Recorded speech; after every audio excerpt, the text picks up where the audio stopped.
السلام عليكم ورحمة الله وبركاته. بسم الله والحمد لله والصلاة والسلام على أشرف الأنبياء والمرسلين نبينا محمد وعلى آله وصحبه ومن تبعهم بإحسان إلى يوم الدين أما بعد. فمرحبا بكم. Bienvenue mes frères dans ce quatrième cours de l'explication du livre de Kitab al-Tawhid. Donc, hier on a vu quoi? On a vu le chapitre sur al-isti'adha, la demande de secours, et en l'occurrence la demande de secours à autre qu'Allah subhanahu wa ta'ala. Puis on a commencé le chapitre sur al-istighatha, la demande de protection, pardon. Depuis hier je me confonds sur la demande de secours et de protection. Al-isti'adha c'est quoi? C'est la demande de protection. Et ensuite on a vu l'istighatha, la demande de secours. Et également l'invocation d'autres qu'Allah subhanahu wa ta'ala. On va faire un petit résumé rapide du début de ce qu'on a vu hier, parce qu'on n'a pas vu le chapitre en entier, et ensuite on le termine, Inch'Allah ta'ala. Qui peut me citer une différence entre al-isti'adha et al-istighatha? Tfaddal. L'isti'adha, on peut demander à Allah par ses noms et ses attributs, l'istighatha que par ses noms. Ahsant.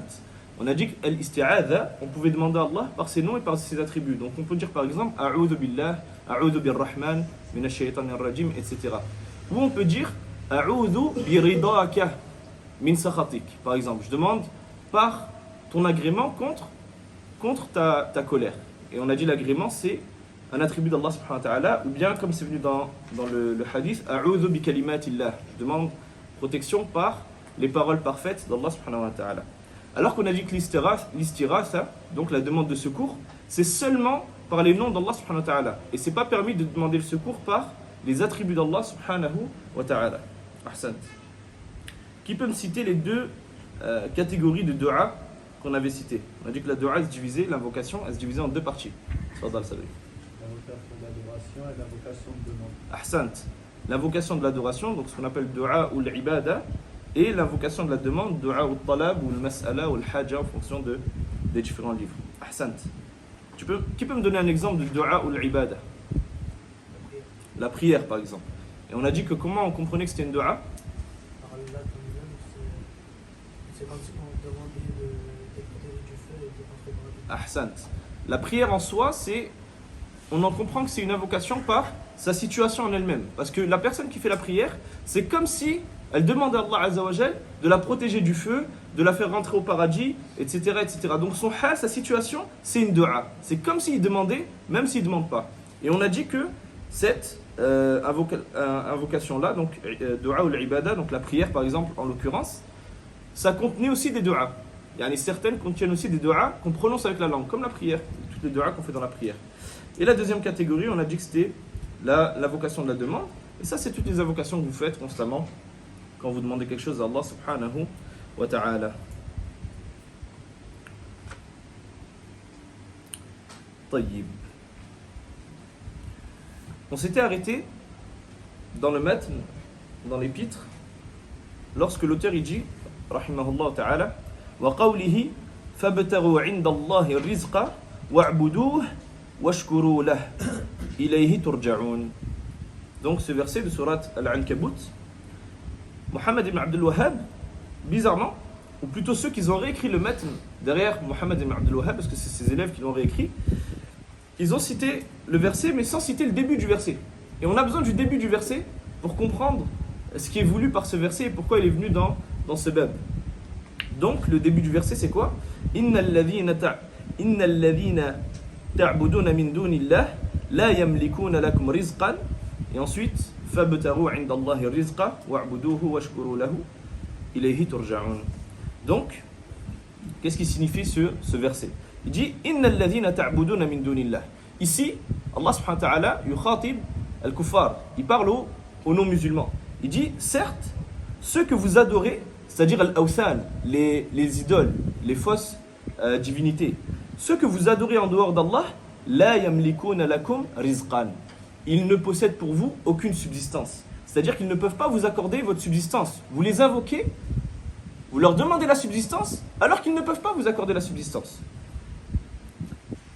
Fabtaru dit donc utlubu yani recherchez fabtaru 'inda Allahi rizqa, recherchez votre subsistance auprès d'Allah subhanahu wa ta'ala, wa'buduhu, et adorez-le, washkuru lahu, et soyez reconnaissants, ilayhi turja'un, c'est vers lui que vous retournerez. Tayyib. Donc comme à notre habitude, on va lire l'explication de Cheikh Al-Fawzan et ensuite on rajoutera quelques ta'liqat, quelques annotations de Cheikh Al-Uthaymin et d'autres explications. Non. Donc Cheikh Al-Fawzan, hafidhahullah, il explique ce verset et il dit ibtaru, yani utlubu.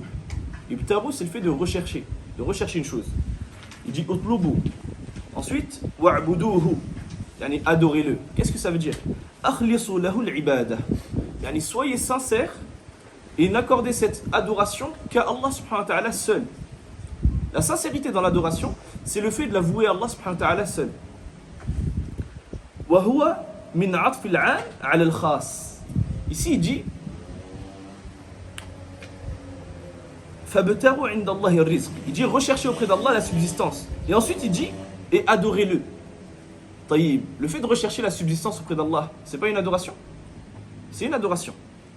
Le fait de ne pas la chercher auprès d'autres qu'Allah et de la chercher auprès d'Allah, c'est une adoration. طيب. Pourquoi il a cité cette adoration, puis il a recité adorez-le? Ici il dit min atf al-'am 'ala al-khas. Pour le traduire en français, c'est ça les notions que je vous dis qui sont compliquées à traduire de la langue arabe vers la langue française. Il a cité d'abord une chose précise, puis il a cité cette même chose mais de manière générale dans le but de montrer ici l'importance de cette chose, l'importance du rizq. De manière générale, on n'adore qu'Allah Azza wa Jal seul. Mais ici, ce qu'il veut, c'est que tu te concentres sur le fait de demander ta subsistance à Allah subhanahu wa ta'ala. Demander sa subsistance, ça fait partie de l'adoration. Mais ici, il voulait souligner cette chose-là. Naam. فَإِنَّ ابْتِغَاءَ الرِّزْقِ عِنْدَ اللَّهِ مِنَ الْعِبَادَةِ. Il dit certes, Cheikh Al-Fawzan dit certes, la demande de subsistance auprès d'Allah, ça fait partie des adorations. Ensuite, il dit وَاشْكُرُوا لَهُ. Et soyez reconnaissants envers lui. Remerciez-le, soyez reconnaissants. Ay, i'tarifu bi ni'mati. Reconnaissez ce bienfait qu'Allah subhanahu wa ta'ala vous a accordé. Waf'alu ma yajibu min at-ta'ah. Et faites ce qu'il incombe parmi l'obéissance, les choses qui sont obligatoires, qu'Allah Azza wa Jal vous a rendu obligatoires. Watruku ma'siyatah. Et délaissez les choses qu'il vous a interdites. Délaissez les péchés. Ici, qu'est-ce qu'il veut dire Cheikh Al-Fawzan? Il est en train d'expliquer ce que c'est le shukr. Quand Allah subhanahu wa ta'ala, il nous accorde un bienfait, le minimum de ce bienfait c'est quoi? C'est de reconnaître qu'il vient d'Allah subhanahu wa ta'ala et de l'utiliser dans l'adoration d'Allah subhanahu wa ta'ala. Et fait partie de cela le fait de délaisser les péchés, de ne pas utiliser ce bienfait dans les péchés. Si Allah Azza wa Jal, par exemple, il nous a accordé la vue, on n'utilise pas cet immense bienfait qu'il a vu pour regarder des choses qu'il nous a interdites. Ça, c'est un manque de reconnaissance. Et on va voir la reconnaissance juste après un tout petit peu plus en détail, Inch'Allah.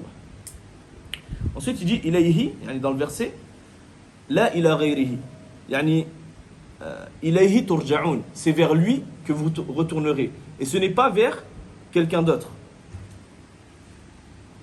Wa huna, il l'a pas cité Cheikh Al-Fawzan, mais pour ceux une fois de plus qui ont quelques notions de langue arabe, hadatha taqdimun wa ta'khir. La base de la phrase c'est quoi? Turja'una ilayhi. Mais ici ilayhi, il a dit ilayhi turja'un. Il a avancé, au lieu de dire vous retournerez vers lui, il a dit vers lui vous retournerez. Pourquoi? Pour montrer que c'est que vers lui que vous retournerez et personne d'autre. Yufidul hasr. C'est vers Allah Azza wa Jal qu'on va retourner. Peu importe qui tu as adoré dans la vie d'ici-bas, parmi les fausses divinités, la finalité c'est que tu ne retourneras pas auprès de tes idoles, tu ne retourneras pas auprès du soleil, tu ne retourneras pas auprès de quiconque si ce n'est Allah subhanahu wa ta'ala. La personne, quand elle va être ressuscitée, elle sera jugée par Allah subhanahu wa ta'ala et par personne d'autre. Non. Et donc il dit turja'un yawm al-qiyamah fayujazi kull 'amilin bi'amalihi. Il dit donc elle retournera, la personne, c'est-à-dire le jour du jugement. Le jour du jugement, cette personne elle sera ressuscitée et Allah Azza wa Jal le rétribuera en fonction de ses actions. Et ça les frères, ça doit être un rappel pour nous. Quand on cite ce genre de versets, ça doit être un rappel. Et comme je le répète tout le temps et je continuerai à le répéter, ces versets-là, ces hadiths-là qu'on récite, qu'on apprend, qu'on mémorise, on les mémorise pour qu'ils soient mis en application. Pour qu'on les médite et qu'ils soient mis en application. Ça veut dire que la personne, quand elle lit un verset comme ça, et qu'elle médite, ilayhi turja'un, yani c'est vers Allah subhanahu wa ta'ala que je vais être ressuscité, que je vais être ramené. Pourquoi je vais être ramené? Pour qu'il me juge. Qu'est-ce qui va juger mes actes? Est-ce que je lui ai obéi dans la vie du ci-bas ou est-ce que je lui ai désobéi? Est-ce que j'ai été un bon serviteur ou est-ce que j'ai été un mauvais serviteur? Est-ce que j'ai fait la chose pour laquelle il m'a créé?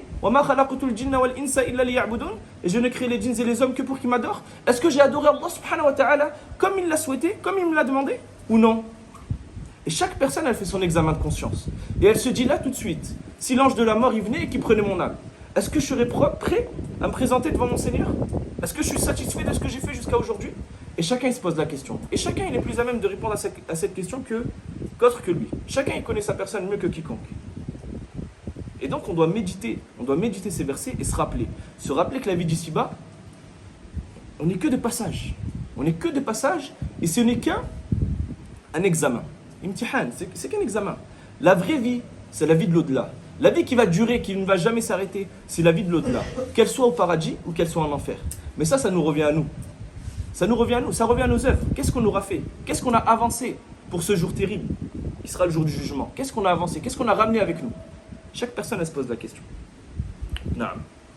Narji'a ila darsina.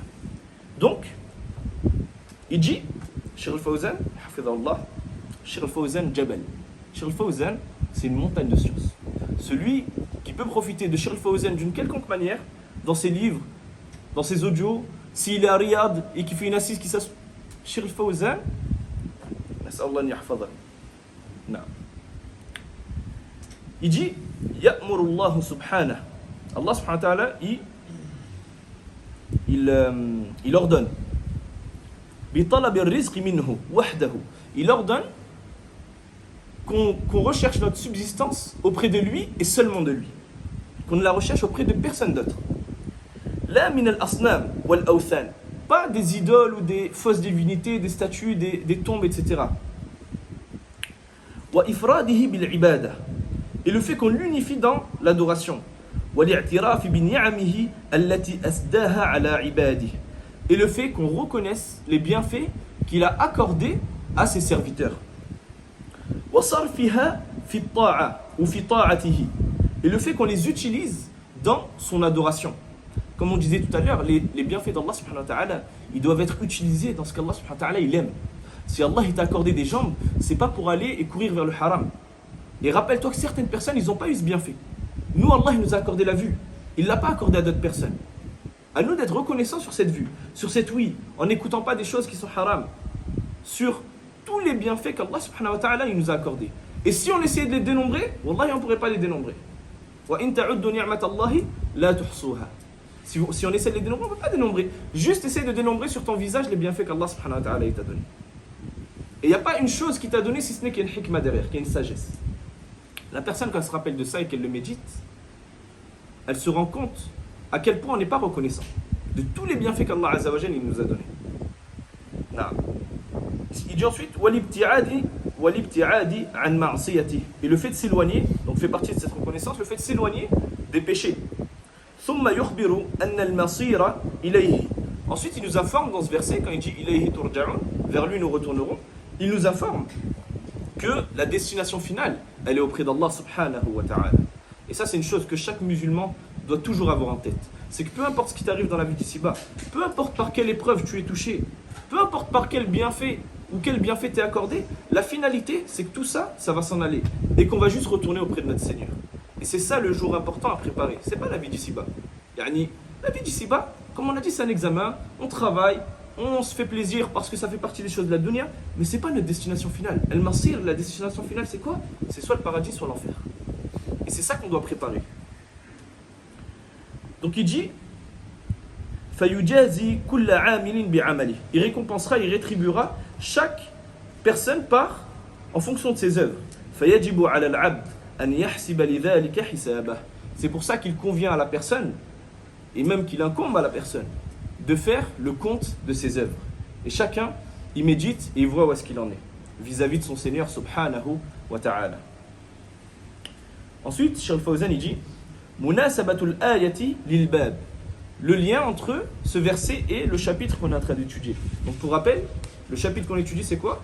Babu, chapitre, minash shirki, fait partie du shirk, an yastaghitha bi ghayrillah, le fait de demander la protection, de demander le secours à autre qu'Allah. Je vais y arriver, Inch'Allah ta'ala. De demander le secours à autre qu'Allah. Ou yad'uwa ghayrahu, ou bien d'invoquer autre que lui. Donc il dit, Cheikh Al-Fawzan, anna fiha wujuba ifradillahi bid-du'a wal ibada. Dans ce verset, on comprend qu'il est obligatoire d'invoquer Allah seul et de l'adorer lui seul.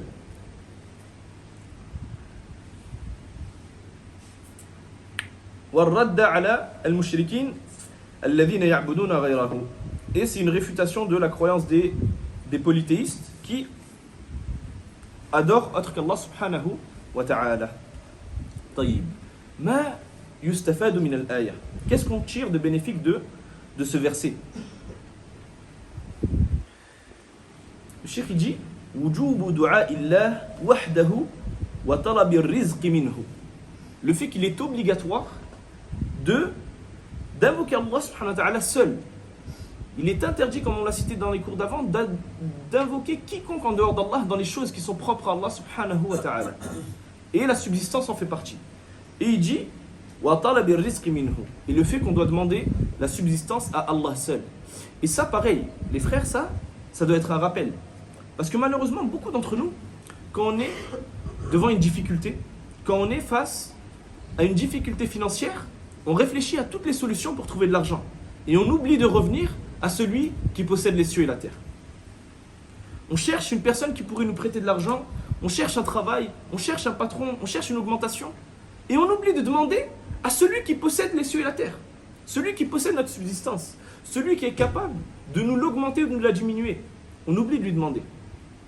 Alors que ça devrait être la première chose vers laquelle le serviteur se tourne.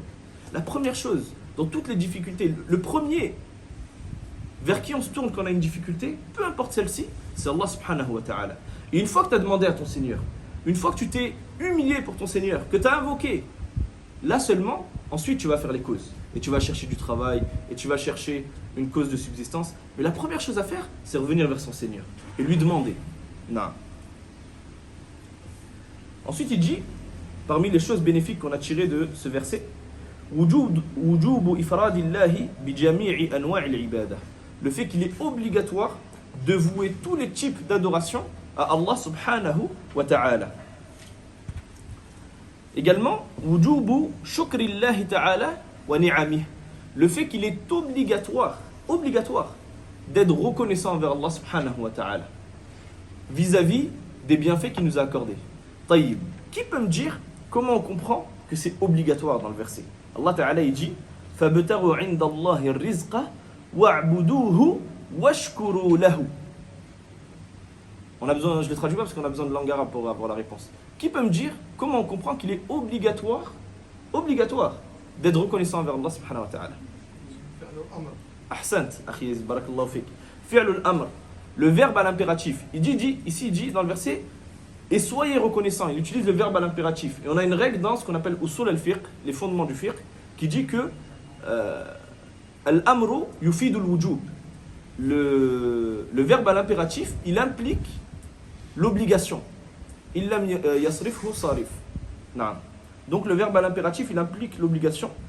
Et c'est pour ça qu'on comprend qu'il est obligatoire d'être reconnaissant envers Allah subhanahu wa ta'ala. Ensuite il dit Ithbatul ba'fi wal jaza. On comprend également de ce verset, quand il dit Ilayhi turja'un, vers lui vous retournerez, qu'on peut affirmer la résurrection et la rétribution. Qu'Allah Azza wa Jal va nous ressusciter et va nous rétribuer en fonction de nos œuvres. Et ça, c'est une réponse aux polythéistes qui disaient qu'on ne serait jamais ressuscité. Qu'une fois qu'on serait poussière, qui va nous ressusciter? Celui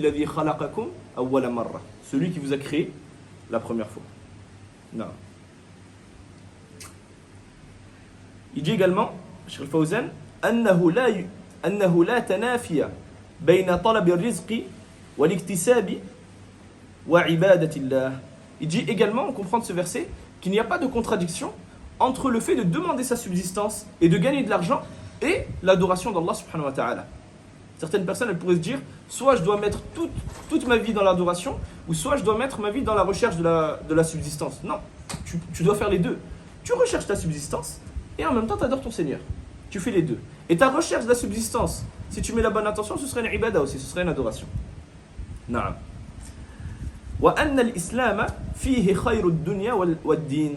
Et on en comprend quoi aussi? Que l'islam, dans l'islam, il y a le bien, ton bien religieux et ton bien de la vie d'ici-bas.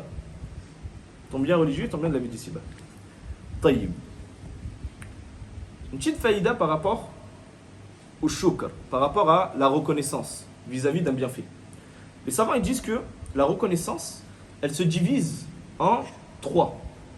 Ou plutôt, c'est pas la reconnaissance astaghfirullah, qui se divise en trois, mais plutôt, on va être reconnaissant envers Allah Azza wa Jal de trois manières, avec trois choses. Bil lisan, wa bil janan, wa bil jawarihi wal arkan. Ils disent, on va être reconnaissant envers Allah avec la langue, ainsi qu'avec le cœur, il y a le janan al-qalb, avec le cœur, et avec les membres. Taïb. Comment on va être reconnaissant avec le cœur? Ils disent les savants, Cheikh Al-Uthaymin ici dans son explication, وهو أن يعترف بقلبه أن هذه النعمة من الله. La reconnaissance du cœur, c'est le fait de reconnaître et d'être persuadé dans son cœur que ce bienfait, il vient d'Allah subhanahu wa ta'ala. Et il vient de personne d'autre. Et ça, c'est facile dans les choses où personne n'est intervenu en dehors d'Allah. Comme par exemple ton corps. Ton corps, tu sais que qui t'a donné tes bras, qui t'a donné la vue, tu sais que c'est Allah Azza wa Jal. Mais parfois, lorsque ça concerne des biens matériaux ou matériels, matériaux, je pense que c'est matériel. Je pense. Parce que les matériaux, je crois que c'est tout ce qui est travail et tout. Muhim. Matériaux matériels. En ce qui concerne les biens matériels, parfois on oublie qu'ils viennent d'Allah subhanahu wa ta'ala. Et on peut avoir une personne par exemple qui nous fait un cadeau, ou qui nous donne de l'argent, etc. Et on oublie qu'en réalité ce bien, il vient d'Allah subhanahu wa ta'ala. Parce que qui a mis dans son cœur à cette personne de te faire un cadeau? Ou d'être bon envers toi? C'est Allah subhanahu wa ta'ala. S'il n'avait pas voulu mettre ça dans son cœur, il t'aurait rien offert. C'est pour ça que tous les bienfaits qui vous arrivent dans votre vie, toujours les attribuer à Allah subhanahu wa ta'ala. Tous les bienfaits viennent d'Allah subhanahu wa ta'ala. Donc ça c'est la reconnaissance du cœur. Quant à la reconnaissance de la langue, sur le Uthaymin il dit وهو أن يتحدث بها على وجه الثناء على الله والاعتراف وعدم الجحود. Il dit, c'est le fait qu'il parle de ce bienfait qui lui a été accordé de manière élogieuse envers Allah subhanahu wa ta'ala. Il fait les éloges d'Allah Azza wa Jal du fait qu'il lui a accordé ce bienfait. Et il le reconnaît. Et il n'est pas ingrat. Et ensuite il dit La ala sabil al-fakhr wa at-taraffu ala ibadillah. Ça c'est un point qui est important. Quand on parle d'un bienfait, quand Allah Azza wa Jal t'a accordé un bienfait, Allah Ta'ala il dit quoi? Wa bi ni'mati الله فحدث وبنعمة ربك فحدث بارك الله فيك. Il dit وبنعمة ربك فحدث et parle du bienfait de ton Seigneur, le bienfait que ton Seigneur t'a accordé. Qu'est-ce qui veut dire ce verset? Est-ce que ça veut dire qu'on doit raconter à tout le monde, moi Allah il m'a donné ça, c'est pas, si tu le dis, ça va pas être dans le sens du fait de te vanter, d'être au-dessus des autres. Allah il vous a pas donné ça alors que moi il me l'a donné. Non, ça c'est haram. Lorsqu'on va parler d'un bienfait, c'est nisbatan ila Allah, c'est pour montrer que ce bienfait il vient d'Allah Azza wa Jal. Tu vas dire par exemple alhamdulillah, Allah Azza wa Jal il m'a accordé un enfant. C'est pas pour montrer vous avez pas eu d'enfant moi. Non, c'est pour montrer aux gens que vous avez ce bienfait qui m'a été accordé, il vient d'Allah subhanahu wa ta'ala. Il vient pas de moi-même. Ou alhamdulillah, Allah il m'a accordé un travail. Mais chaque fois pour montrer que ça vient d'Allah subhanahu wa ta'ala. Et ça c'est une forme de reconnaissance. Et ensuite pour terminer, ash-shukru bil jawarih, donc la reconnaissance par les membres, les membres du corps.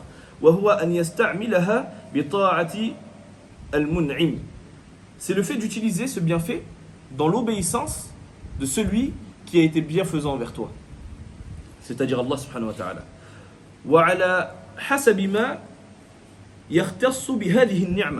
Et en fonction de ce qui est propre à ce bienfait. Parce que les bienfaits, ils sont de nombreuses catégories, entre guillemets, ils sont différents.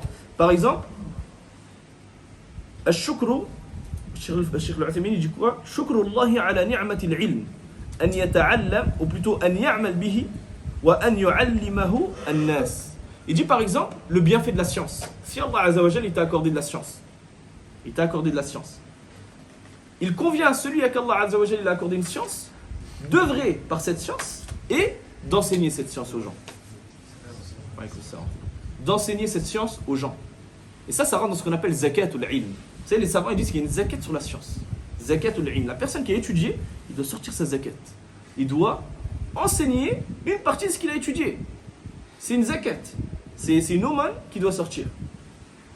Et c'est pour ça que ce genre de parole, c'est une réponse aux gens qui te disent pour faire la da'wah, il faut 30 ans d'études. Là, ça c'est pas correct. T'as pas besoin de 30 ans d'études pour faire la da'wah. Une personne qui sait lire et écrire, il peut enseigner la lecture et l'écriture à ses frères, à ses sœurs, à ses parents. Chacun en fonction de son niveau, en fonction de ce qu'il a étudié. Mais la da'wah, ça ne se limite pas à faire la da'wah dans une mosquée, à s'asseoir avec un micro. Et non, la da'wah c'est plus vaste que ça. Toi tu as appris un verset, tu as appris une sourate, enseigne-la à tes enfants, enseigne-la à ton épouse. Tu as appris une faïda à la mosquée, tu rentres, tu l'enseignes à ton père, à ta mère. La da'wah c'est vaste. Et chacun il fait la da'wah en fonction de ses capacités. Et il ne dépasse pas ses capacités. Tu ne réponds pas à des questions quand tu n'as pas la capacité de répondre à des questions. Tu ne fais pas des fatawas parce qu'une personne t'a autorisé à faire des cours alors tu te mets à répondre à des fatawas. Non. Chaque personne en fonction de son niveau et de ce qu'il est capable de faire. Non. Il dit ensuite, le Cheikh Mohammed ibn Abdul Wahhab, il dit dans le matn, dans l'épître, wa qawlihi wa man adallu mimman yad'u min dunillahi man la yastajibu lahu ila yawm al-qiyamah wa hum an du'aihim ghafilun wa idha hushira an-nas kanu lahum a'da'an wa kanu bi'ibadatihim kafirin. Donc, le cheikh il dit, rahimahullah, qui est plus égaré, ou plutôt c'est la parole d'Allah Azza wa Jal, mais le cheikh il cite cette parole, qui est plus égaré que ceux qui invoquent en dehors d'Allah, c'est-à-dire des idoles, qui ne sauront les exaucer et qui resteront indifférentes à leurs invocations jusqu'au jour de la résurrection. Et lorsque les hommes seront rassemblés, ces idoles seront leurs ennemis et elles renieront leur adoration. Ici, le cheikh il dit, ou plutôt Allah subhanahu wa ta'ala, il dit وَمَنْ أَضَلُّ Man huna istifhamiyya. Man, qui, c'est sous la forme interrogative. On l'utilise pour poser ici une question. Man, qui. Mais son sens, ce qui est voulu, c'est quoi? C'est la négation. Pour dire la ahad. Quand il dit qui est plus égaré, c'est-à-dire personne n'est plus égaré. Ce qui est voulu, c'est la négation. وَهُوَ مُتَضَمِّنٌ مَعْنَ التَّحَدِّي. Et également, ce man, cet isme, ce nom, man qui, il implique aussi le défi. C'est comme si Allah Azza wa Jal les défiait de venir avec quelqu'un de plus égaré que ceux qui invoquent en dehors d'Allah, qui ne pourra jamais répondre à leur invocation. C'est comme si Allah Azza wa Jal disait, venez avec quelqu'un de plus ignorant que cette personne, de plus égaré que cette personne. Tu ne pourras pas. Vous avez vu un seul mot, tout ce que ça implique dans la langue arabe. L'istifham, il y a l'interrogation, mais en même temps la négation, mais en même temps at-tahaddi, le fait de défier. Ça en un seul mot. Ça c'est impossible à traduire en français. C'est pour ça qu'on dit toujours traduction des sens rapprochés du Coran et non pas traduction du Coran. Non. Donc il dit وَمَنْ أَضَلُّ.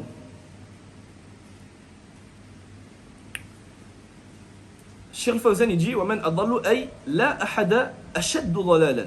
Il dit il n'y a personne de plus égaré. Min dunillah, yani que celui qui invoque min dunillah, yani min ghayrillah, celui qui invoque autre qu'Allah subhanahu wa ta'ala. Wa hum, yani al-mad'uun, ceux qu'on invoque, c'est-à-dire les idoles, ceux que les polythéistes adoraient à cette époque, les idoles. Wa hum an du'aihim ghafilun. Et eux, ces idoles, ils sont Donc il dit, Cheikh Al-Fawzan d'abord, il dit La yash'uruna bidu'a'i man da'ahum. Ces idoles, ils ne ressentent pas, ils n'entendent pas les invocations de ces gens-là qui les invoquent. Li'annahum imma amwatun, parce qu'ils sont soit morts, comme les walis qu'ils invoquent en dehors d'Allah, etc. Les pieux qu'ils invoquent en dehors d'Allah. Ou jamadun, ou bien ce sont des choses matérielles, des choses qui n'ont pas d'âme ou pas de vie.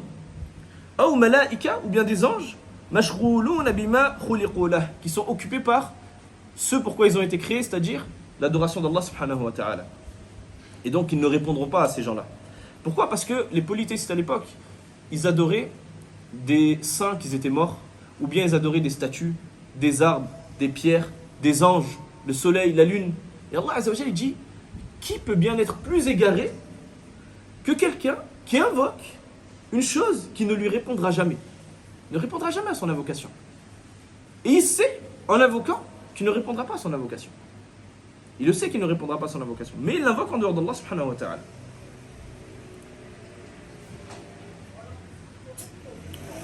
Ensuite il dit, Cheikh Fawzan, وَإِذَا حُشِرَ النَّاسِ يعني جُمِعُوا لِيَوْمِ الْقِيَامَةِ. Et lorsque les gens seront rassemblés, réunis pour le jour du jugement.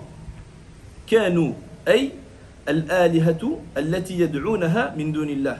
يعني ils seront, c'est-à-dire les idoles qu'ils adoraient en dehors d'Allah, لهم أعداء, ce seront leurs ennemis. يتبرؤون ممن دعاهم ويعادونهم. Ces idoles, ils s'innocenteront, ils se désavoueront, c'est le mot que je cherchais, ils se désavoueront de ces gens-là et ils leur seront opposés et ennemis. Et là ici, dans le verset وَإِذَا حُشِرَ النَّاسِ, et lorsque les gens seront rassemblés, كَانُوا لَهُمْ أَعْدَاءَ, ils seront leurs ennemis. Ici, Cheikh Fawzan, il a dit quoi ? Que les idoles seront les ennemis de ceux qui les ont adorés. Cheikh Al-Uthaymin, il dit يَحْتَمِلُ الْوَجْهَيْنِ, il dit on peut comprendre les deux choses. On peut comprendre que les idoles seront les ennemis de ceux qui les ont adorés, tout comme ceux qui les auront adorés ce jour-là, ce seront les ennemis des idoles.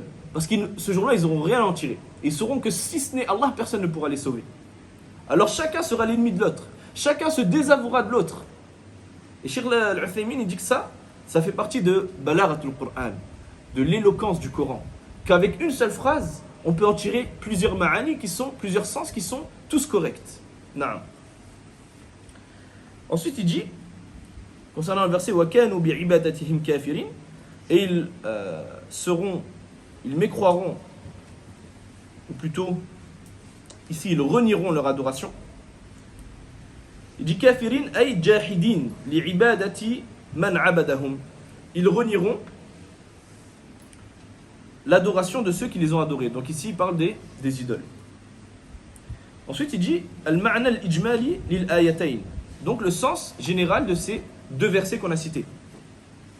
Anna Allah ta'ala hakama bi annahu la adalla mimman da'a ghayra Allah. Le fait qu'Allah subhanahu wa ta'ala, il est jugé qu'il n'y ait pas plus égaré que celui qui invoque en dehors d'Allah, en dehors de lui.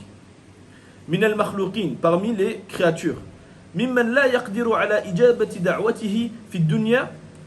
Parmi donc ceux qui invoquent ces créatures, qui ne sont en capacité de répondre à cette invocation dans la vie d'ici-bas, wala yash'uru bi du'a'i man da'ahu, et qui ne ressent même pas, qui n'entend même pas l'invocation de celui qui l'a invoqué.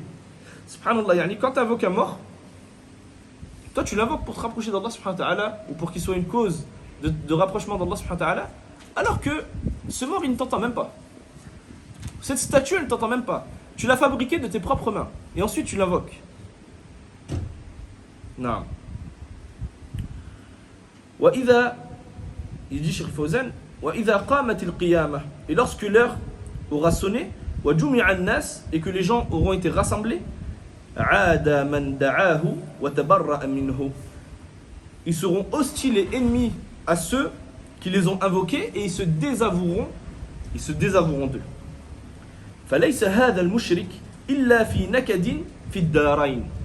Il dit, ce polythéiste, il sera malheureux, malchanceux dans les deux demeures, c'est-à-dire dans la vie d'ici-bas et dans l'au-delà. Dans la vie d'ici-bas, il invoque une chose qui ne lui répondra pas et qui ne lui sera d'aucun bien. Et dans la vie de l'au-delà, il sera châtié pour cette invocation. C'est-à-dire dans les deux vies, il est malheureux. ولا يحصل على إجابة في الدنيا, ou plutôt لا يحصل على إجابة في الدنيا. Dans la vie d'ici-bas, il n'a pas de réponse à son invocation. وتجحد عبادته في الآخرة. Et son invocation sera reniée le jour du jugement. Yani même les idoles, ils renieront ces gens-là qui les ont invoqués et adorés. أحوج ما يكون إليها, au moment où il sera le plus en besoin qu'on lui vienne en aide, qu'on réponde à ses invocations. Une faïda que Cheikh Al-Uthaymin il rapporte dans son explication. On va la lire en arabe, après on la traduit en français. Ou en même temps. Il dit وَمَنْ أَضَلُّ. Il dit et qui est plus égaré. Il utilise man. Et avant de lire la faïda, man يستعمل لما للعاقل أو لغير العاقل. Man للعاقل. أحسنت. Man, c'est un mot qu'on utilise pour, à la base, pour celui qui a une raison. Et ma, on l'utilise pour celui qui n'a pas de raison. Mais man, on va l'utiliser, tu vas dire man haoula. Qui sont ceux-là, ces gens? On parle de quelqu'un qui a une raison. Un être humain, un ange, un djinn, qui a une raison. Mais si je parle par exemple d'animaux ou de choses matérielles, je vais dire ma, je ne vais pas dire man. Taïb. Cheikh Al-Uthaymin dit quoi? Ici il a dit man, il parlait de quoi? Il parlait des idoles. Taïb. Les idoles qui sont fabriquées en bois, ils ont des âmes ou pas les idoles? Ils n'ont pas d'âme. Taïb. Cheikh Al-Uthaymin il dit ata biman wa hiya lil aqil. Il est venu avec man, le mot man, qui est pour celui qui est doté de raison. مع أنهم يعبدون أصناما غير عاقلة. Malgré qu'ils invoquent des idoles qui n'ont pas de raison. لأن المشركين نزلوها منزلة العاقل. Pourquoi? Parce que les polythéistes, ils les ont placés à la place de celui qui a une raison. Yani, si tu invoques quelqu'un, c'est que tu penses qu'il va te répondre. Si tu penses qu'il va te répondre, c'est qu'il a une raison. Tu ne vas pas invoquer une chaise, elle ne va pas te répondre, elle n'a pas de raison. Donc eux, ils les ont placés comme s'ils avaient une raison, alors qu'ils n'ont pas de raison. فَخُوطِبُوا بِمُقْتَضَ مَا يَدْعُونَ. Ils ont donc été, on leur a parlé, Allah Azza wa Jalla leur a parlé, avec, en fonction de ce que eux ils invoquaient. Eux ils les invoquaient comme ayant une raison. Alors il leur a parlé comme s'ils avaient une raison. Pourquoi? لأنه أبلغ في إقامة الحجة عليهم. Parce que c'est plus convaincant pour établir sur eux la preuve. Pourquoi? Ce point il est un peu compliqué, mais c'est une bonne faïda, c'est pour ça que je voulais vous la donner. Essayez de suivre. Yani, il est plus convaincant d'avoir utilisé man plutôt qu'avoir utilisé ma. D'avoir utilisé ce qui est pour le aqil, qui est pour celui qui a une raison. Pourquoi? أي ترونهم عقلاء ومع ذلك لا يستجيبون لكم. Vous les voyez comme ayant une raison et malgré ça, ils ne répondent pas à vos invocations. ولو قيل ما لا يستجيب له. Si Allah Azza wa Jalla il avait utilisé ma au lieu de man, donc ce qui est utilisé pour celui qui n'a pas de raison, donc qui est plus égaré mais avec la forme de utilisé pour celui qui n'a pas de raison, لقالوا, les polythéistes ils auraient dit هناك عذر في عدم الاستجابة لأنهم غير عقلاء. Ils auraient pu dire il y a une raison pour laquelle ils ne répondent pas, parce que Allah Azza wa Jalla lui-même il reconnaît qu'ils n'ont pas de raison. Il a utilisé ma. Donc vu qu'ils n'ont pas de raison, alors c'est normal qu'ils ne répondent pas. Non, Allah Azza wa Jalla il a utilisé man. Parce que vous voyez qu'ils ont une raison, alors on va utiliser le mot qui montre qu'ils ont une raison. Bien que derrière on va vous montrer qu'ils n'ont pas de raison parce qu'ils ne répondent pas à votre invocation. Balaghatul Qur'an. C'est ça quand on vous dit les secrets du Coran, qu'on peut comprendre qu'en langue arabe, que celui qui étudie la langue arabe, qui peut ressentir le délice du Coran, que celui qui a la langue arabe. Subhanallah. Quand on lit ce genre de fawaïd, on comprend que le Coran c'est le plus grand miracle qui a été donné au prophète Mohammed sallallahu alayhi wa sallam, c'est le plus grand miracle tout court. dans tous les miracles qui ont été donnés à tous les prophètes, le plus grand miracle, c'est le Coran. Et ça fait partie des choses qui nous permettent de comprendre ce miracle. Celui qui veut revenir à l'explication de ça, c'est dans l'explication de Cheikh Al-Uthaymin, page 208, de son explication, le Qawl al-Mufid. Son édition, le Mu'assasa. Non. Il dit, Cheikh Al-Fawzan, Munasabatul ayatayni lil bab. Le lien entre ces deux versets et le chapitre qu'on est en train d'étudier. Anna fihima al-hukma, il y a en cela le jugement ala man da'a ghayra Allah, sur ou concernant celui qui invoque autre qu'Allah subhanahu wa ta'ala. Bi annahu adallu ad-dallin. Sur quoi son jugement? Qu'il est le plus égaré des égarés. Il n'y a pas plus égaré que lui. Puisqu'il a dit wa man adallu. Adall ismu tafdil. Yani c'est, je sais pas comment on dit ismu tafdil en français. Yani il n'y a pas plus égaré que lui. Non. Comment ils disent? Super, je sais même pas ce que ça veut dire en français, superlatif. Non. C'est ça, superlatif. Le superlatif, ceux qui comprennent le superlatif. Bien, Adal.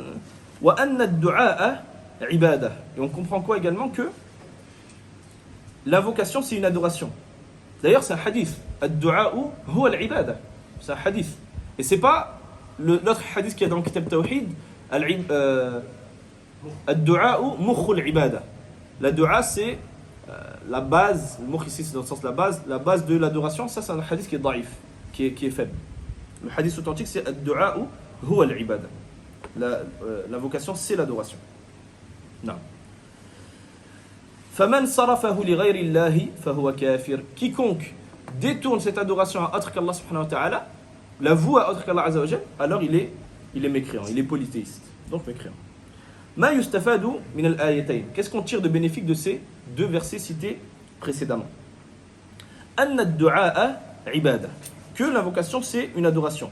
Faman da'a ghayra Allah faqad ashraka ash-shirk al-akbar.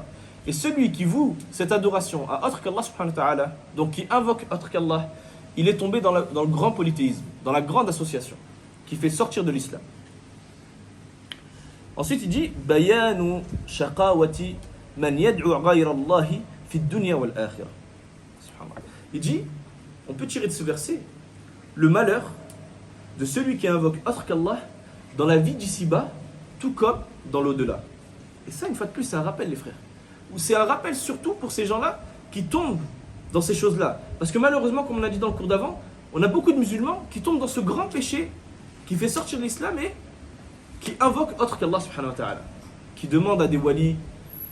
Et il y a des gens qui font cette da'wa-là, des gens qui s'affilient au Ash'arira, etc., qui font cette da'wa-là et qui vous disent qu'on peut invoquer les pieux, qu'on peut invoquer les grands savants qui sont morts et qui vont être un lien entre nous et Allah subhanahu wa ta'ala. Mais est-ce qu'Allah il a besoin qu'on ait un lien entre lui et nous? Est-ce que lorsque j'invoque mon Seigneur tout seul dans ma chambre, dans le noir, Allah il ne m'entend pas? C'est un temps fillah de dire ça. C'est une insulte envers Allah azza wa jal de dire ça. De dire j'ai besoin qu'un mort qui ne m'entend même pas me rapproche de mon Seigneur. Je peux demander directement à mon Seigneur. Et mon Seigneur m'entend et mon Seigneur m'exauce. Et ça doit être un rappel que celui qui invoque autre qu'Allah, il ne va pas simplement être malheureux dans la vie de l'au-delà quand il va être châtié pour cela. Il va même être malheureux dans la vie d'ici-bas. Parce que personne ne va lui répondre. Il va invoquer pour une chose, personne ne va lui répondre. Donc il va être malheureux dans les deux demeures. Il dit ensuite Anna shirka huwa a'zamu ad-dalal. Le fait que l'association, c'est le plus grand des égarements. Également, ithbatul ba'thi wal hashri lil jaza.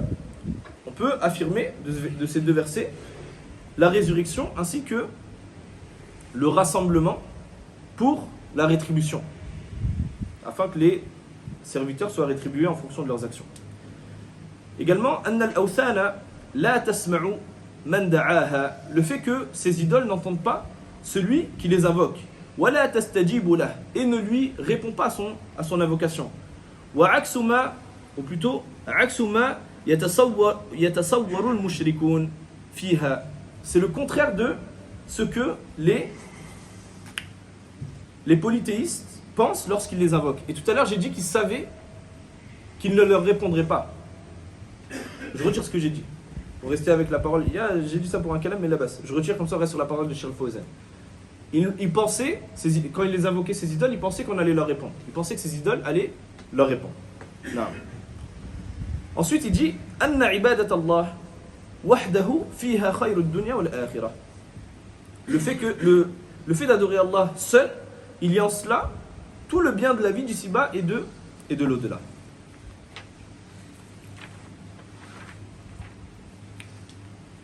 Non. Il dit Cheikh Mohammed ibn Abdul Wahhab rahimahullah dans le verset qui suit. Il dit wa qawlihi ta'ala, et donc la parole d'Allah subhanahu wa ta'ala, amman yujibu al-muttarra idha da'ahu wa yakshifu as-su'a wa yaj'alukum khulafa al-ard a ilahum ma'a Allah qalilan ma tadhakkarun. Il dit qui exauce l'affligé, qui l'invoque, dissipe le mal et vous fait succéder sur terre. Est-il un autre Dieu en dehors d'Allah que vous réfléchissez peu? Donc il dit Amman. Ici il y a ce qu'on appelle un idgham. Am et man ils sont rentrés ensemble, mais là-bas c'est am, plus loin man. Amman. Yani man huwa. Qui est celui? Man huwa. Yujibu al-muttar. Al-muttar yani al-makrubu alladhi massahu ad-dur. Al-muttar en arabe c'est l'angoissé qui a été touché par une nuisance.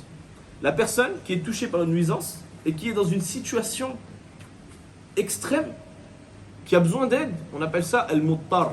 Yani il est dans cette situation-là. Et donc Allah Ta'ala dit qui exauce cet affligé lorsqu'il l'invoque? Idha da'a, lorsqu'il l'invoque. Wa yakshifu as-su', et qui dissipe le mal. Wa yaj'alukum khulafa al-ard, et qui vous fait succéder sur terre. Cheikh Fawzan il dit ay al-idafatu bima'na fi, yani khulafa al-ard ay khulafa fi al-ard. Yakhlufu kullu qarnin al-qarn alladhi qablahu fi al-ard. Yani chaque peuple, chaque génération, chaque génération, elle va venir succéder à la génération d'avant. Et à l'époque, quand on demandait aux polythéistes, qui vous fait succéder? Qui, après que vos parents, vos grands-parents aient vécu sur ces terres, etc., vous a donné la vie et vous a fait succéder à ces gens-là? Ils répondaient quoi? Allah Azza wa Jal. Et ça rentre dans quoi? Tawhid al-Rububiyyah. Ils reconnaissaient la seigneurie d'Allah subhanahu wa ta'ala. Et donc ici, une fois de plus, Allah Azza wa Jal, il vient bi Tawhid al-Rububiyyah, avec l'unicité de la seigneurie, pour venir leur expliquer que si vous reconnaissez ma seigneurie, alors pourquoi vous ne reconnaissez pas mon adoration seule?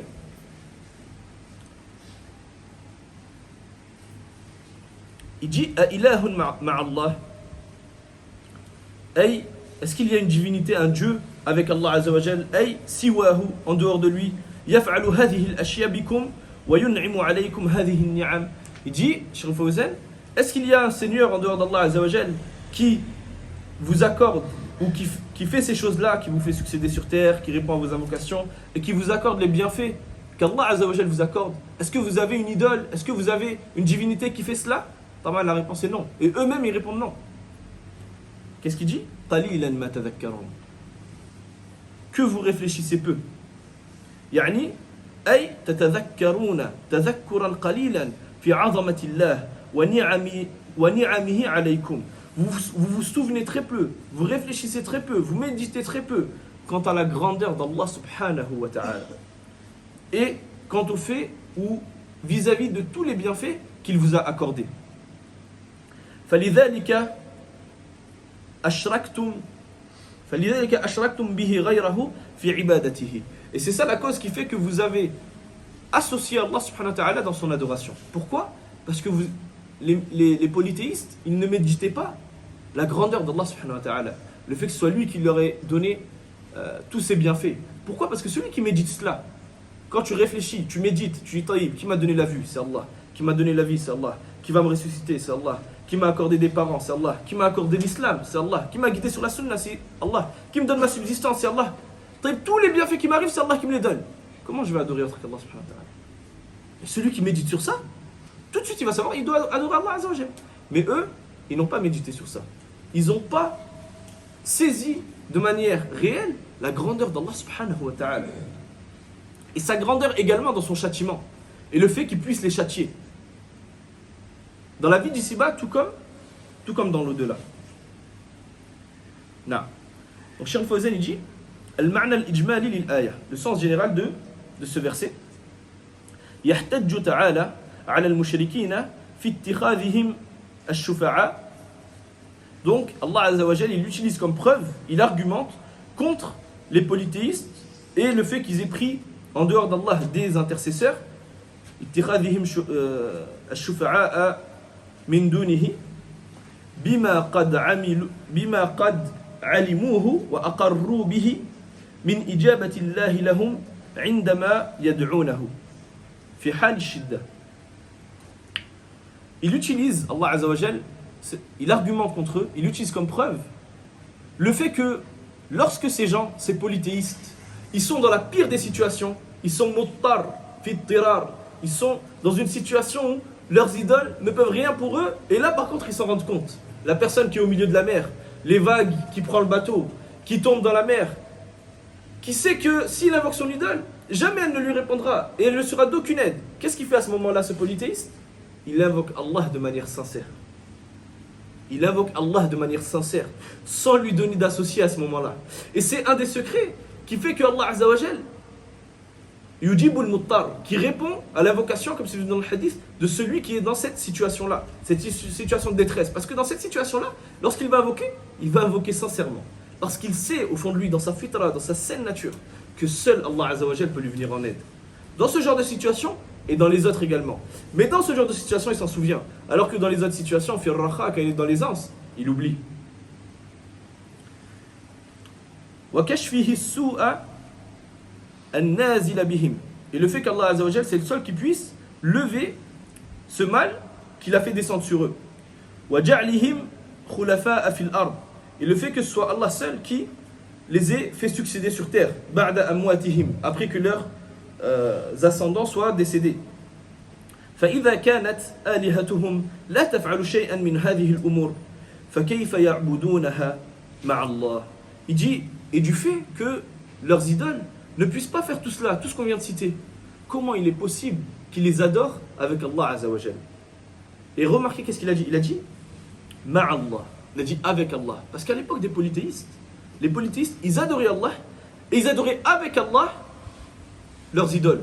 Aujourd'hui, ils adorent même plus Allah Azza wa Jal. Ils adorent directement leurs idoles. Non.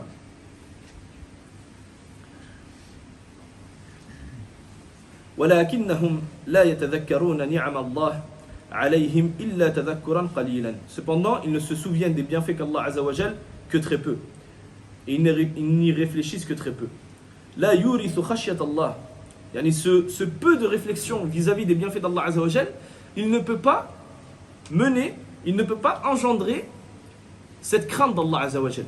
Celui qui médite très peu dans les versets d'Allah, dans la récompense d'Allah, vis-à-vis du châtiment qui attend celui qui désobéit à Allah, alors il va très peu avoir peur d'Allah. Quant à celui qui médite souvent, qui médite les versets du paradis de l'enfer, les hadiths sur la résurrection, qui médite cela, qui pense de manière régulière, qui pense à la mort, qui pense à la résurrection, alors lui il va avoir une grande crainte dans son cœur d'Allah subhanahu wa ta'ala. Et c'est ce qui est demandé aux croyants. Tout comme il va avoir un grand espoir dans la récompense d'Allah subhanahu wa ta'ala. Tout comme il va avoir un immense amour envers Allah subhanahu wa ta'ala. Et on l'a dit dans le cours dernier ou dans celui d'avant, que le sunni, c'est celui qui a adoré Allah avec l'amour d'Allah subhanahu wa ta'ala, la crainte d'Allah subhanahu wa ta'ala, l'espérance d'Allah subhanahu wa ta'ala, et... Non, j'ai dit la crainte. J'en ai oublié un. Non, j'ai cité 4. Al-raja, wal-hub, wal-khawf, wal-mahabba. Al-raja. L'espoir, l'amour, la crainte. Non, Al-raja. Ah non, ça, c'était 3. Et le quatrième, c'était Ahl-Sunnah. En fait, j'avais 4 lignes dans ma tête, mais la quatrième, c'était celui qui réunit les 3. Naam, ahsantu. طيب. ولذلك وقعوا في الشرك. Du fait qu'ils aient très peu réfléchi et médité à la grandeur d'Allah Azza wa Jal, cela ne leur a pas engendré la crainte nécessaire pour l'adorer seul, et du coup ils sont tombés dans l'association.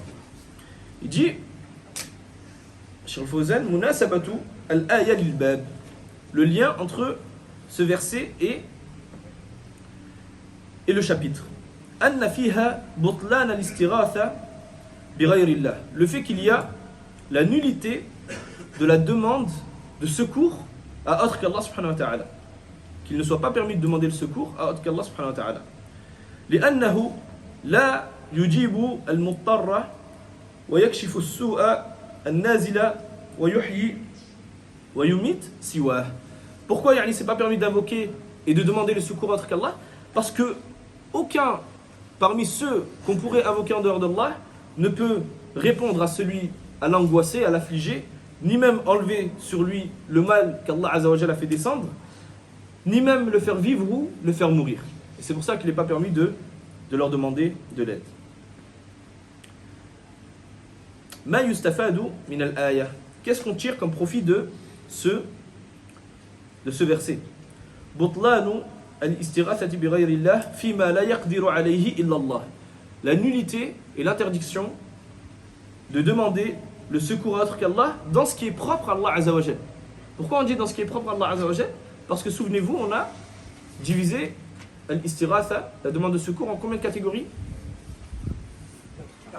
4, vous êtes sûr? Certains? Non, 4. Ahsantum.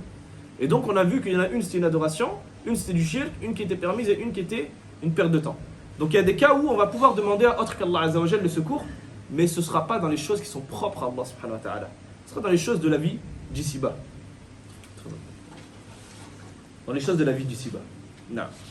Dans lesquelles la personne dont on va demander le secours pourra nous aider. طيب. ما يستفاد من الآية. Ah non, j'ai déjà dit ça. Non. Également, أن المشركين مقرون بتوحيد الربوبية ولم يدخلهم ذلك في الإسلام. Ça c'est un point très important. Parce qu'il y a encore jusqu'à aujourd'hui certains musulmans qui ne comprennent pas ce point. Il dit le fait que les polythéistes, c'est-à-dire à l'époque du prophète Mohammed sallallahu alayhi wa sallam, ils reconnaissaient l'unicité en la seigneurie. Tawhid al-Rububiyya. Ils reconnaissaient qu'Allah Azza wa Jal, c'est lui qui possède les cieux et la terre, qui fait vivre, qui fait mourir, qui possède la royauté, etc., etc. Et que malgré cela, cela ne les a pas fait rentrer dans l'islam. Cela ne les a pas fait rentrer dans l'islam. Pourquoi c'est un point important? Parce que jusqu'à aujourd'hui, il y a des personnes qui te disent, lui il est musulman parce qu'il reconnaît qu'Allah Azza wa Jal, c'est lui le créateur. Alors s'il reconnaît que c'est le créateur, alors c'est bon, il est musulman. Même s'il ne fait pas d'adoration, même s'il invoque autre qu'Allah, même s'il commet beaucoup de péchés qui font sortir de l'islam, etc. Il fait du shirk. Oui, mais il reconnaît que c'est Allah le Seigneur. Donc il est musulman, il croit en Allah. Si c'était le cas, même Shaytan, il serait musulman. Parce que Shaytan, il reconnaît la seigneurie d'Allah subhanahu wa ta'ala. Est-ce que Shaytan il dit qu'Allah il n'existe pas? Il dit qu'il existe. Shaytan il a parlé à Allah Azza wa Jal. C'est-à-dire il est tout à fait sûr qu'Allah Azza wa Jal il existe. Et pourtant est-ce que Shaytan il est musulman? C'est le pire des kuffars. Il n'y a pas plus mécréant que Iblis. Donc ça c'est pas un argument qui est valable. Il faut absolument venir avec Tawhid al-Uluhiyya, l'unicité dans l'adoration et dans la divinité. Al-istidlalu, également ce qu'on peut tirer de bénéfique, al-istidlalu ala tawhid al-uluhiyya bi tawhid al-rububiyya. Le fait qu'on va argumenter pour l'unicité dans la divinité par l'unicité dans la seigneurie. C'est-à-dire vu qu'Allah Azza wa Jal, il donne la vie, il donne la mort, il possède la royauté, etc., etc., alors c'est le seul qui mérite l'adoration. Également, al-ihtijaju ala al-mushrikina bima aqarru bihi ala ma jahaduh. Le fait d'utiliser comme preuve et d'argumenter contre les mécréants, ou les polythéistes plutôt, par ce qu'ils ont affirmé vis-à-vis de ce qu'ils ont nié. Eux, ils affirment qu'Allah Azza wa Jal, il est le seul à donner la vie, à donner la mort, etc. Et malgré ça, ils nient le fait que ça doit être le seul à être adoré. Nous, on va utiliser la première chose qu'ils ont affirmée pour nier la deuxième chose que eux, ils ont nié. Et dire que non, vu que c'est le seul qui possède toutes ces choses-là, alors c'est le seul qui mérite l'adoration. La Isha, c'est à quelle heure? Tous les jours, je pose la question. Dans 13 minutes. On va essayer de finir avant l'adhan. Ce bab, mais c'est pas sûr. Ensuite, Mohammed ibn Abdel Wahhab, il cite un dernier hadith pour appuyer tout ce qu'il a cité avant. Et on pourrait se demander pourquoi il cite autant de versets. Parce que tous les versets, quasiment, qu'on a cités, ils reviennent toujours à la même chose. Le fait qu'il soit interdit d'implorer autre qu'Allah Azza wa Jal le secours, dans ce qui est propre à Allah, et le fait d'invoquer autre qu'Allah Azza wa Jal. Il vient avec beaucoup de versets pour appuyer la preuve. Que personne puisse dire, essayer par exemple de trouver un ta'wil, de trouver une interprétation dans ce verset, et dire non mais c'est pas ça qui est voulu. Et dans celui-là, et dans celui-là, et dans celui-là, et dans celui-là. Chaque fois vous allez interpréter. Non, il vient avec beaucoup de preuves pour que personne ne puisse sortir une preuve de son contexte. Non. Et ensuite il vient avec un hadith où il dit Warawa at-Tabarani bi isnadihi. Donc, at-Tabarani, il rapporte avec sa chaîne de transmission أنه كان في زمان النبي صلى الله عليه وسلم qu'il y avait au temps du prophète Mohammed صلى الله عليه وسلم munafiqun, un hypocrite. Et quand on dit hypocrite, une fois de plus, on parle de la grande hypocrisie. Celle qui est le fait d'afficher l'islam et de cacher la mécréance dans son cœur. C'est-à-dire d'être en réalité mécréant, mais d'afficher l'islam. Munafiqun yu'zi al-mu'minin. Donc cet hypocrite, il nuisait aux croyants. Faqala ba'duhum. Donc ils ont dit certains parmi ces croyants. Donc je disais Faqala ba'duhum. Donc certains parmi ces croyants ils ont dit Qumu bina nastaghithu bi rasulillah. Levons-nous afin d'aller implorer le secours du messager d'Allah sallallahu alayhi wa sallam min hadha al-munafiq, contre cet hypocrite. Faqala an-nabiy sallallahu alayhi wa sallam. Le prophète sallam il a donc dit, une fois qu'ils se sont levés, qu'ils sont allés le voir et qu'ils lui ont rapporté ce qu'ils ont dit, Innahu la yustaghathu bi. Certes, on ne m'implore pas, on n'importe pas le secours auprès de moi ou par moi. Wa innama yustaghathu billah. Et plutôt on demande, on implore le secours d'Allah subhanahu wa ta'ala. Tayyib. Ce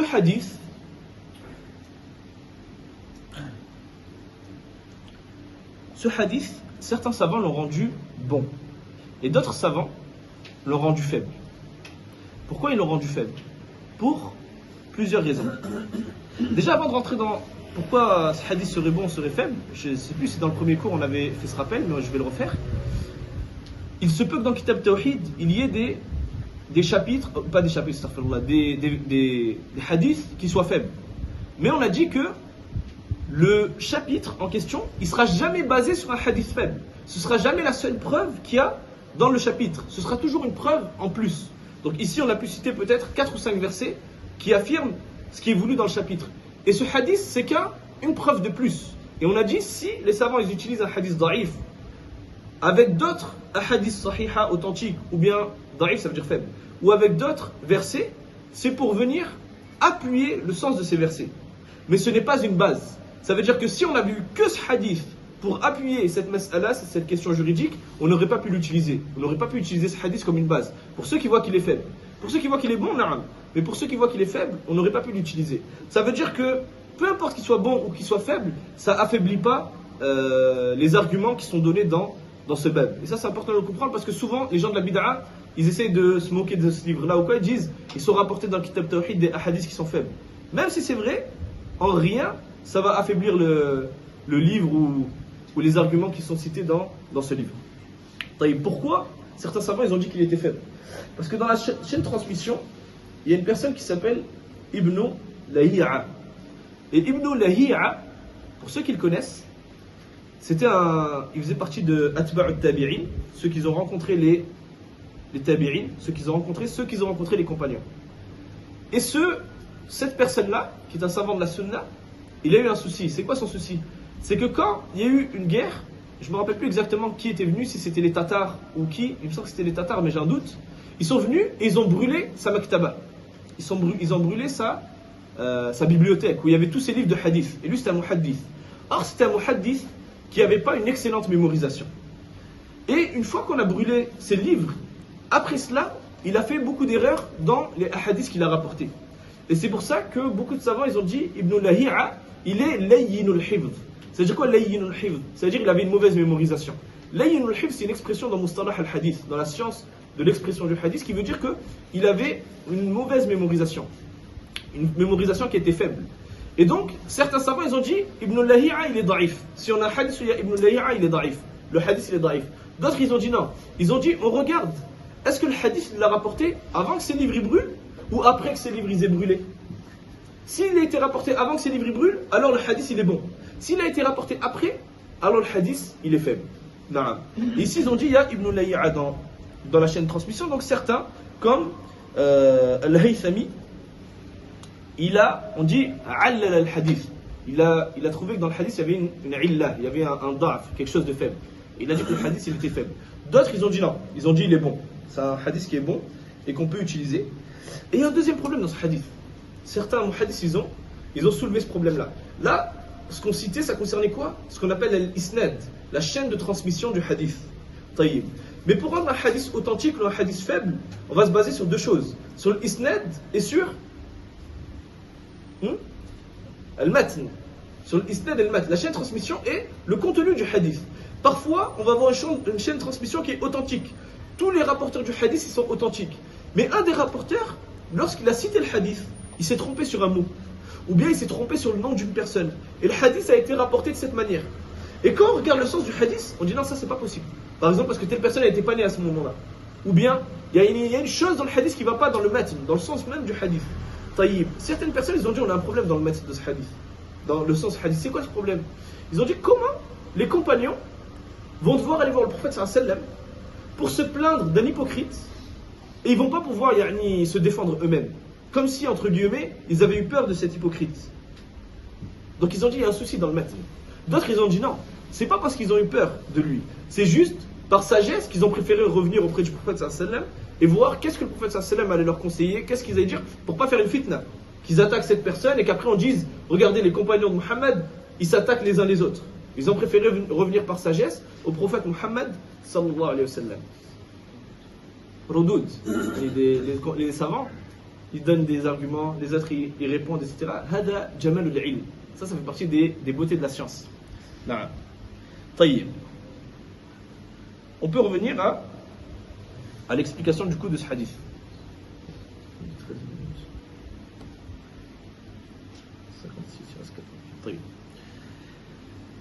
Donc, Cheikh Al-Fawzan il dit At-Tabarani. Donc, huwa al-hafiz al-imam.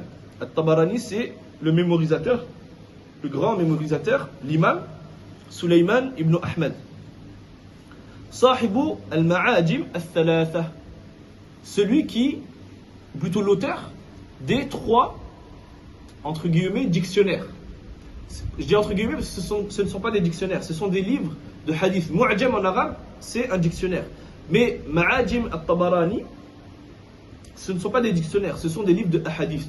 Il a ce qu'on appelle Mu'jamu al-Kabir, ou Mu'jamu al-Awsat, ou Mu'jamu al-Saghir. Donc il a le grand dictionnaire, le moyen dictionnaire et le petit dictionnaire. Ce ne sont pas des dictionnaires, ce sont des livres de hadith.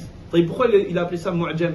Parce qu'en fait il a trié les hadiths en fonction des noms de ceux dont il a pris le hadith dans l'ordre alphabétique.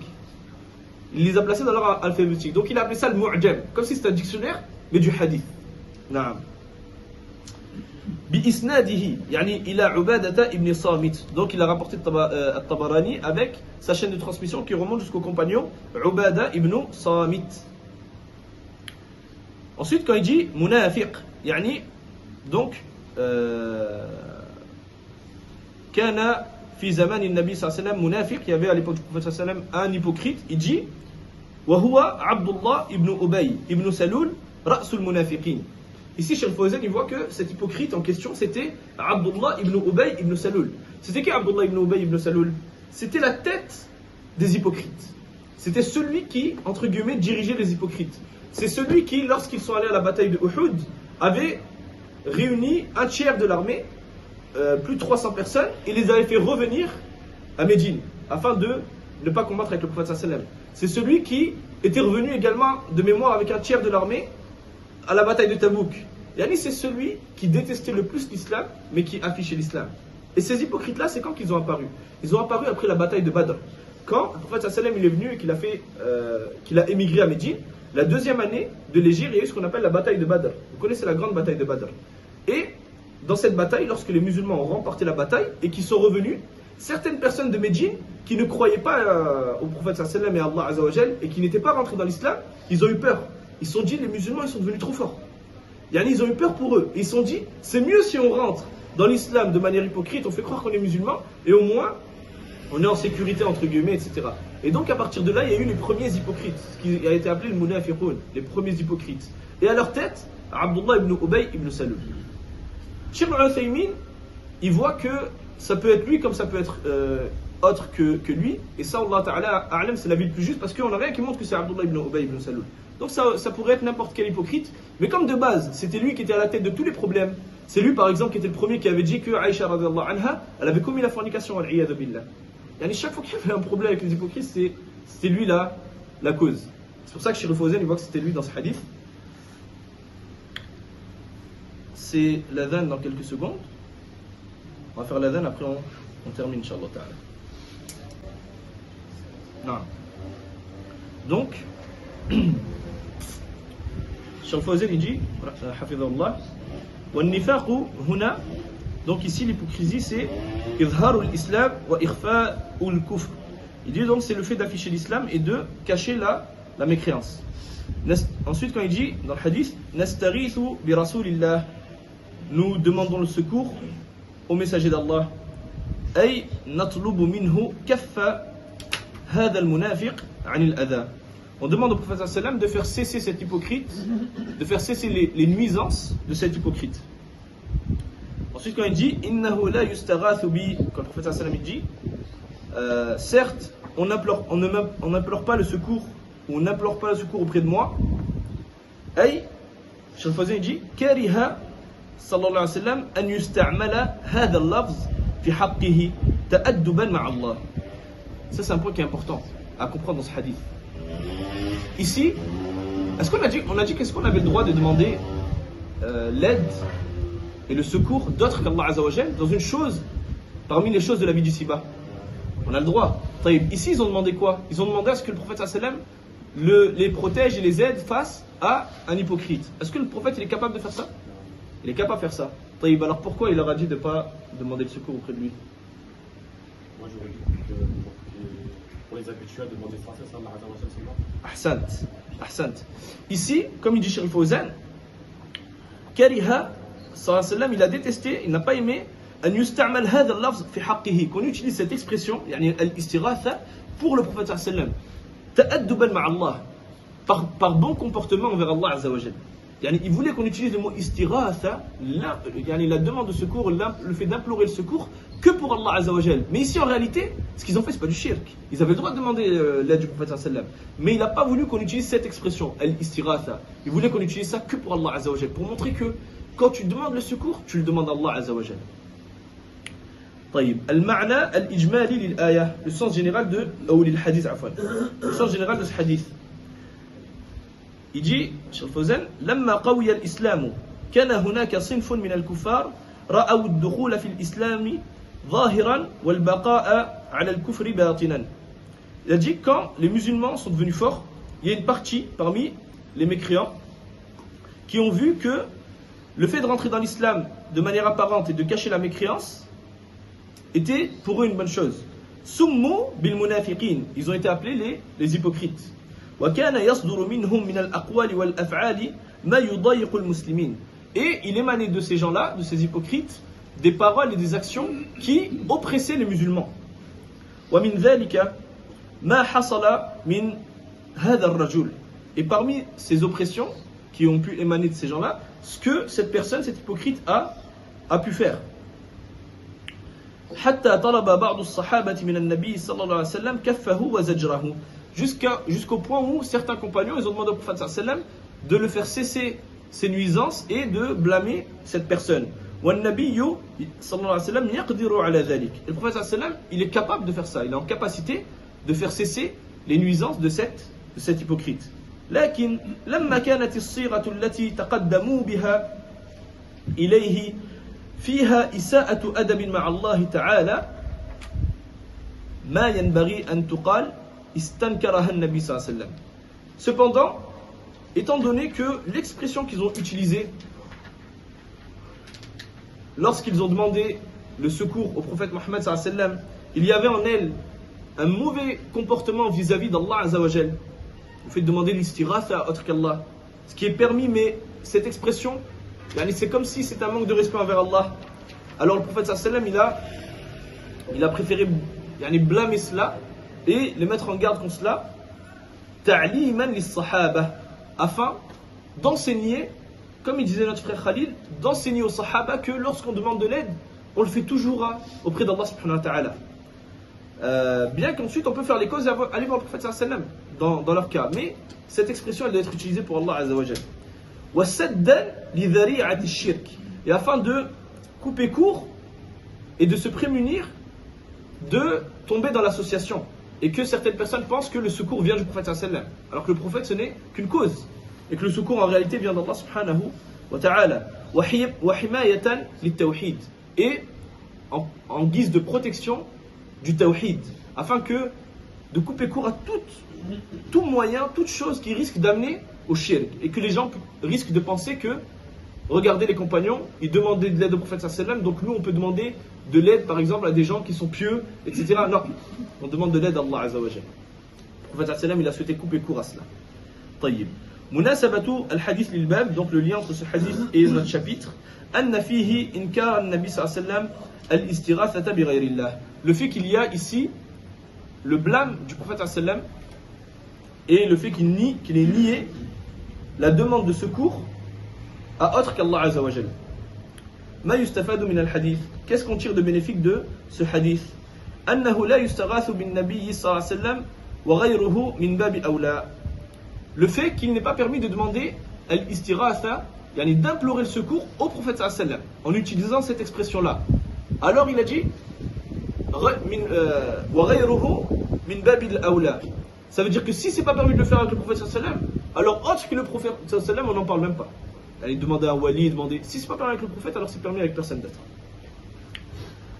Al-irshadu ila husni al-lafz wa himayat al-tawhid.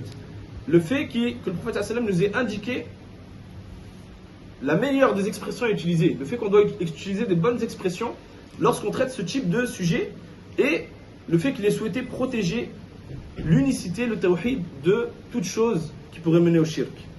Saddu al-turuq al-mufdiya ila shirk. Le fait de mettre une barrière aux voies qui mènent à l'association. مشروعية الصبر على طيب ça لا بس نترك. ذم النفاق, le fait qu'il ait blâmé l'hypocrisie, c'est-à-dire la grande hypocrisie, le fait d'afficher l'islam alors que on cache la mécréance. Et pour terminer, تحريم أذية المؤمنين لأنها من فعل المنافقين. L'interdiction de causer un quelconque tort et de nuire aux croyants, car ça fait partie des choses que faisaient les hypocrites. والعصر إن الإنسان لفي خسر إلا الذين آمنوا وعملوا الصالحات وتواصوا بالحق وتواصوا بالصبر. Et ça, c'est le sunnah. Les compagnons du prophète sallam, lorsqu'ils terminaient une assise et qu'ils se quittaient, ils récitaient Surat Al-Asr. C'est le sunnah qui a été délaissé pour beaucoup. Donc on essaye d'être une cause pour faire revenir les sunnahs. Wassalamu alaykum wa rahmatullahi wa barakatuh.